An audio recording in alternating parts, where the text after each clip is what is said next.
باحس دايمًا الadmin بتوع صفحة الأهلي والله العظيم زي ما باكلمك كده، عيّل بلبانة وبسلسلة، عارف أنت الشغلانة دي؟ بيستنى أي حاجة يبقى فيها كيد، أي حاجة شغل نسوان دخّلني، يابا رشّقني، فاهم؟ هاخش برجلي بس رشّقني، أهم حاجة فيها شغل كدب ونسوان يالّا بينا. اتعملت امبارح القرعة بتاعة الدوري، عرفنا كلنا إن ماتش الأهلي والزمالك هيبقى الجولة التاسعة. ما شغلتش دماغي، لكن admin الأهلي شغل دماغه قوي عمل بوست، حطت صورة زيزو، الكهن كله، الكيت كله الشغلانة كلها اشتغلت في البوست والميعاد والتاريخ وبتاع.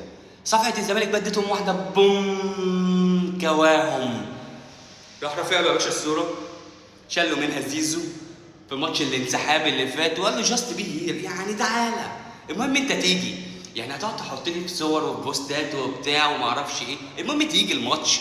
انت بتقعد تهبد وتهري على ايه؟ تعالى لي الماتش الاول.